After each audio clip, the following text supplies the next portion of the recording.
Bom dia, discípulos de Jesus. Preparados para mais um encontro com o Mestre?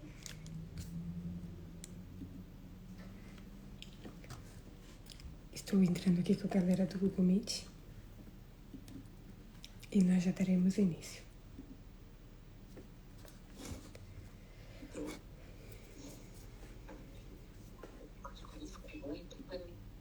Bom dia, discípulos de Jesus. Preparados para mais um encontro com o Mestre? Que gostoso ter a sala cheia. Quem vai orar para nós, para iniciarmos e não perdermos mais nem um minuto?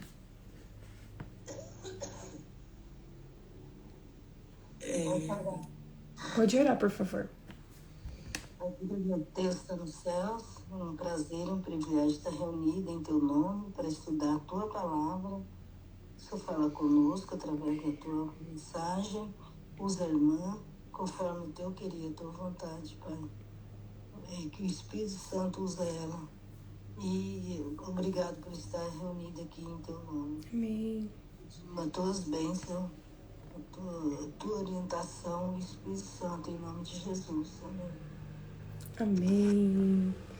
Que alegria estar com vocês mais um dia e para estudar a Bíblia, né? Passamos aí uma semana, um pouquinho mais de uma semana e graças a Deus, agradeço a todos que oraram, já estou quase 100%, mas é assim mesmo, né? As lutas da vida. E no nosso último encontro, nós estudamos sobre como viviam os convertidos, como que viviam aquelas pessoas que eram acrescentadas aos cristãos, né, ao grupo de cristãos. E nós vimos a receita de uma comunidade irresistível. Nós vimos 4 aspectos dessa comunidade. A primeira é que os crentes, eles cresciam no conhecimento da verdade, por meio dos ensinos que eram realizados ali. Então, eles cresciam em conhecimento, eles tinham consciência da necessidade de comunhão com Cristo e uns com os outros. E isso era demonstrado por meio da adoração conjunta que eles faziam.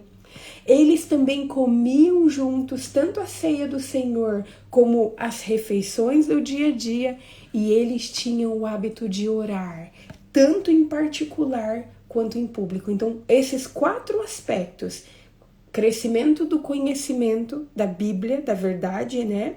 A consciência da necessidade de comunhão com Deus e com o próximo, comer junto, comiam junto, e eles tinham o hábito de orar. Esses 4 aspectos é o que tornava aquela comunidade uma comunidade irresistível.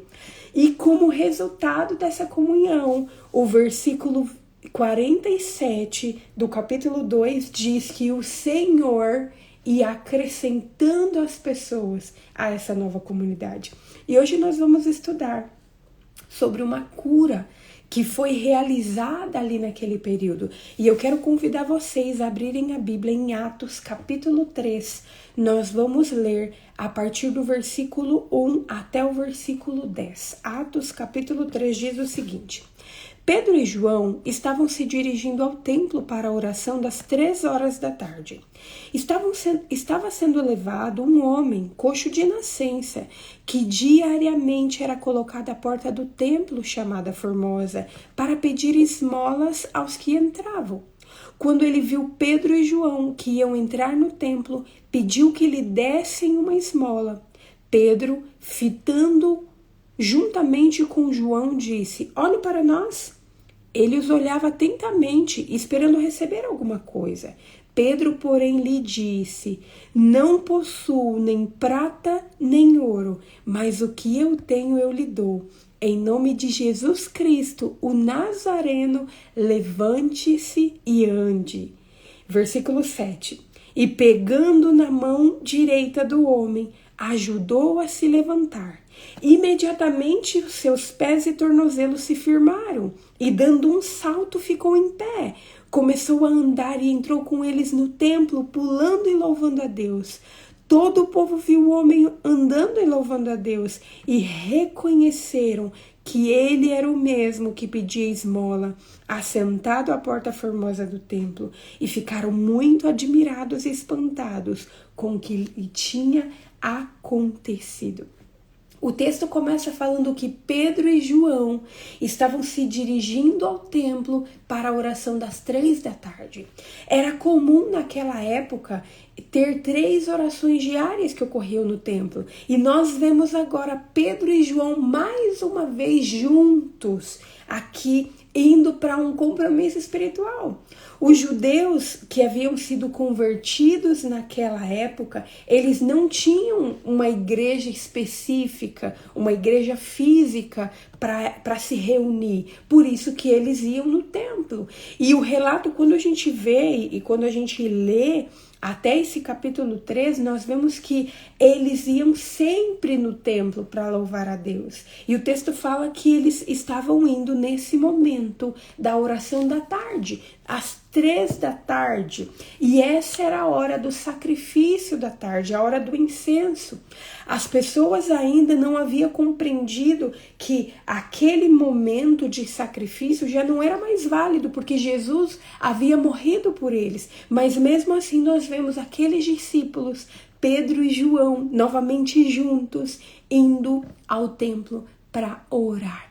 E o relato fala que um homem coxo, e ele era coxo de nascença, que ele estava sendo levado para ficar ali na porta do templo para pedir esmola. Naquela época não havia albergues, não haviam hospitais onde as pessoas pudessem pedir ajuda, e eles ficavam em lugares onde as pessoas pudessem vê-los e tivesse condição de ajudá-los. E o fato aqui desse homem ficar à porta do templo pode ser um indício de que ele esperava que aquelas pessoas que fossem ali, aquelas pessoas que fossem para o templo para orar, que elas fossem tomadas por aquele sentimento religioso e pudessem olhar para ele com um olhar de misericórdia e ajudá-lo, dando ali uma esmola. E quando nós vamos no capítulo 4, versículo 22, nós vemos que aquele homem que recebeu esse milagre, esse homem coxo, olha o que diz aqui, capítulo 4, versículo 22, diz o seguinte: ora, o homem em quem tinha sido operado esse milagre de cura tinha mais de 40 anos de idade. Então, esse capítulo 4, versículo 22, diz que esse homem coxo, que ele era coxo de nascença, e que quando aquele milagre foi realizado na vida dele, ele tinha um pouco mais de 40 anos. Então, era uma vida de sofrimento. Ele estava a vida inteira sofrendo por essa condição. E o relato fala que quando aquele homem viu Pedro e João, que estavam prestes a entrar no templo, que aquele homem pediu esmola para eles. Fazia tanto tempo que aquele homem estava sofrendo com aquela condição, uma vida inteira, mais de 40 anos, que talvez ele não tivesse mais nem esperança de um dia ser curado. Por isso que as suas energias eram voltadas, eram focadas para conseguir algum recurso, para sanar as suas necessidades físicas. E o relato diz que quando aquele homem pediu esmola para Pedro e João, que estavam prestes a entrar no templo, que a Bíblia fala que Pedro falou para ele assim: olhe para nós, olhe para nós. Pedro, ele dá uma atenção especial para aquele homem, e a Bíblia fala que ele fitou os olhos naquele homem e pediu para que aquele homem olhasse para eles. Pedro não pretendia aqui que o coxo reconhecesse ele como um fazedor de milagres, como um homem que tivesse poder de curá-lo. Mas Pedro tentou voltar a atenção daquele homem para si, para que Pedro conseguisse direcionar aquele olhar para o lugar certo. Pedro pediu para aquele homem olhar para aquele homem, para que ele olhasse para ele, para que Pedro conseguisse direcionar aquele olhar para Cristo. E o relato diz que aquele homem olhou atentamente para Pedro na esperança de receber alguma esmola. Aquele homem, ele não tinha esperança de cura. Ele tinha esperança de uma satisfação temporária da sua necessidade física, que o dinheiro que ele arrecadasse poderia suprir, poderia trazer. Mas, para sua surpresa, ele ouviu da boca de Pedro o seguinte. Pedro falou para ele, versículo 6, diz o seguinte: não possuo nem prata e nem ouro, mas o que eu tenho, isso lhe dou. Em nome de Jesus Cristo, o Nazareno, levante-se e anda. Levante-se e anda. Pedro aqui cita o nome de Jesus. O nome de Jesus Cristo, Salvador ungido, ele contém a descrição da personalidade e do caráter como um portador divino de poder. A invocação que Pedro fez aqui, reverente, do nome de Cristo, resultou em uma demonstração de poder. A confiança plena de Pedro, quando ele invoca o nome de Jesus, ele resultou num ato de cura e na expressão da fé que Pedro tinha na promessa que o mestre havia falado para eles, de que eles receberiam poder quando o Espírito Santo descesse sobre eles. E o Espírito Santo havia descido. Pedro tinha convicção da presença do Espírito Santo na vida deles. E é por isso que Pedro fala que aquele poder, que ele não tinha prata e nem ouro, mas que aquilo que ele tinha, que ele ia dar àquele homem. Que aquilo que ele tinha, que ele daria. E Pedro deu uma ordem. Pedro falou para aquele homem, para que ele se levantasse e para que ele andasse em nome de Jesus Cristo. Aquele homem nunca tinha andado, mas eu fico pensando porque a ordem de Pedro aqui para aquele homem, ela deveria ser obedecida pelo poder de Deus, sem levar em conta a condição, sem levar em conta tudo que ele tinha vivido até aquele momento. E a obediência do homem pela fé resultou em saúde para o seu corpo. Obediência. Não importa o que já viveu, não importa o que já passou, não importa as circunstâncias. A obediência daquele homem trouxe cura para o seu corpo. E o relato bíblico diz, e o que eu achei mais interessante, porque aquele homem, ele não tinha esperança de cura, ele nem ao menos estava esperando a cura. Só que Pedro vem agora e relembra e refaz e talvez ali renova as esperanças daquele homem. Só que aquele homem, ele não tinha fé suficiente. E sabe o interessante disso? A Bíblia fala que Pedro pegou na mão daquele homem. Olha que interessante. Pedro deu uma ordem para aquele homem, falou assim, olha, em nome de Jesus, o Nazareno, levante-se e ande. Só que Pedro não deixou aquele homem sozinho. Pedro não deixou com que aquele homem vacilasse na sua fé. A Bíblia fala que Pedro tomou em sua mão direita. E a Bíblia fala que Pedro levantou, olha aqui, o versículo 7, e pegando na mão direita do homem, ajudou a se levantar. Pedro disse que era para aquele homem se levantar e andar em nome de Jesus Cristo. Aquele homem nunca havia andado, ele nunca tinha ficado em pé porque ele era coxo de nascença. Mas o relato bíblico diz que Pedro pegou na sua mão e ajudou aquele homem a se levantar.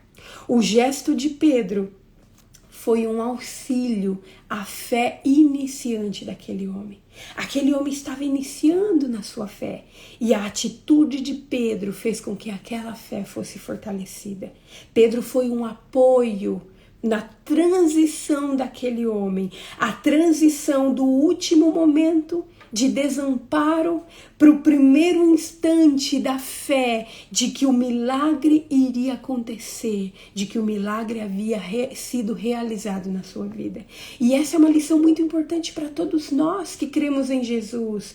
Nós precisamos praticar isso, nós precisamos ser apoio para as pessoas, para que a fé delas não venha vacilar. Isaías capítulo 35, versículo 3 diz o seguinte: fortalecei as mãos frouxas e firmai os joelhos vacilantes. Pedro fez isso. Pedro falou para aquele homem se levantar e andar, mas Pedro pegou na mão daquele homem e o ajudou para que a sua fé fosse fortalecida. Pedro deu uma forcinha para aquele homem, para crer que aquilo era possível de viver, que aquele milagre que Pedro estava declarando na vida daquele homem era possível de ser realizado. E o relato diz que imediatamente os pés e os tornozelos daquele homem se firmaram e que com um salto aquele homem ficou em pé e que começou a andar, mas não apenas andou. O relato fala que aquele homem entrou no templo juntamente com Pedro e João e que ele ia pulando e louvando a Deus. Os tendões frágeis, os músculos frágeis daquele homem se tornaram fortes, se tornaram ativos. E quando o poder veio sobre a vida daquele homem, ele deu um salto. E ele ficou em pé pela primeira vez. E pela primeira vez ele pôde entrar ali naquele templo. Por longos anos, pode ser que aquele homem tenha tido o desejo de entrar no templo para adorar como as outras pessoas. Só que ele precisava pedir dinheiro. Ele precisava ficar ali na porta do templo para aproveitar a oportunidade de pedir esmolas. E pode ser que essa tenha sido a primeira vez que aquele homem tenha entrado no templo. E era algo que ele desejava. E quando ele teve a oportunidade, ele não perdeu essa oportunidade. Ele entrou louvando. Ele entrou pulando de alegria. E porque aquele milagre havia ocorrido na sua vida. A Bíblia fala que esse milagre ocorreu ali, na porta do templo. Não foi nada obscuro, não foi nada escondido. E as pessoas que viram aquele homem e que conheciam aquele homem puderam ter certeza de que aquilo que havia sido operado em sua vida era um milagre que tinha vindo dos céus. E o mais interessante, queridos, é que o mesmo Deus que tem poder para criar, ele tem o poder para recriar. E ele é capaz de fazer isso em qualquer momento e em qualquer lugar. Queridos, quantas vezes nós estamos como esse coxo, buscando migalhas? As dificuldades nos assolam há tanto tempo que a gente não tem mais esperança de sermos restaurados e nos contentamos em pedir apenas migalhas, em pedir apenas poucos recursos. Mas sabe o que nós aprendemos com esse relato? Com esse relato nós aprendemos que Deus quer fazer muito mais em nossa vida do que nós podemos imaginar. Ele quer que nós conheçamos o poder que vem do alto. Deus quer restaurar a nossa vida por completo para que nós possamos adorá-lo, para que nós possamos reconhecer o seu poder operando em nossa vida e para que nós possamos ser testemunhas do poder de Deus na vida das pessoas. Ele quer nos restaurar. Ele quer restaurar tudo aquilo que está fraco em nós. Ele quer renovar as nossas forças e quer nos dar um novo rumo. Ele quer dar um novo rumo para a nossa vida. Só que às vezes nós seremos os restaurados, mas em outros momentos nós seremos como aqueles discípulos. Nós seremos como Pedro e João, como pessoas, como canais de bênçãos para levar esperança para a vida das outras pessoas. E sabe o que nós precisamos nos atentar? Nós só vamos conseguir dar às pessoas aquilo que estiver transbordando na nossa vida. E aí está mais um fator mais um fator que comprova a necessidade de nós sermos cheios do Espírito Santo. Porque quando nós formos cheios do Espírito Santo, o Espírito Santo vai transbordar na nossa vida e nós vamos poder levar esse poder para as outras pessoas, levar esperança para as outras pessoas. Muitas vezes essas pessoas, assim como aquele coxo, elas não terão mais esperanças. Elas estarão tão imersas em seus problemas que não terão mais esperança, mas nós poderemos ser canais de bênçãos para levar esperança para essas pessoas e para ajudar, para pegar na mão dessas pessoas e ajudá-las a ficar em pé. Queridos, é isso que Jesus quer fazer na nossa vida. É isso que a palavra de Deus quer fazer na nossa vida. Deus quer que sejamos tão cheios do Espírito Santo. Deus quer que o Espírito Santo transborde de tal forma na nossa vida que, além de sermos restaurados, além de termos a nossa vida restauradas, para sermos manancial de bênção na vida das outras pessoas. Você crê nesse poder? Você quer esse poder atuando na sua vida? Eu quero esse poder. E é por isso que nós estamos aqui mais uma vez clamando por esse poder na nossa vida, porque nós queremos ser restaurados e nós queremos ser canais de bênçãos para a vida das outras pessoas. Vamos orar? Querido Deus, nós te louvamos, Senhor, pela oportunidade que o Senhor nos dá de mais um dia estarmos aqui estudando a Tua Palavra. Senhor, nós queremos ser cheios do Seu Santo Espírito, Senhor. Nós queremos, Pai, assim como Pedro e João, oferecer para as pessoas que nós tivermos contato aquilo que está transbordando em nossa vida. Senhor, nos ajude a perceber essas pessoas, nos ajude a levar esperança para essas pessoas, a tomar essas pessoas pela mão e ajudá-las a levantar, Senhor. Nos ajude, Pai.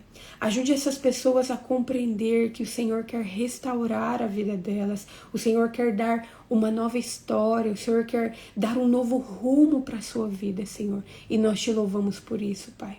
Nós te agradecemos por tudo que o Senhor já fez na nossa vida, por tudo que o Senhor está fazendo e por tudo que o Senhor ainda vai fazer. E tudo isso fazemos em nome de Jesus. Amém, Senhor. Amém.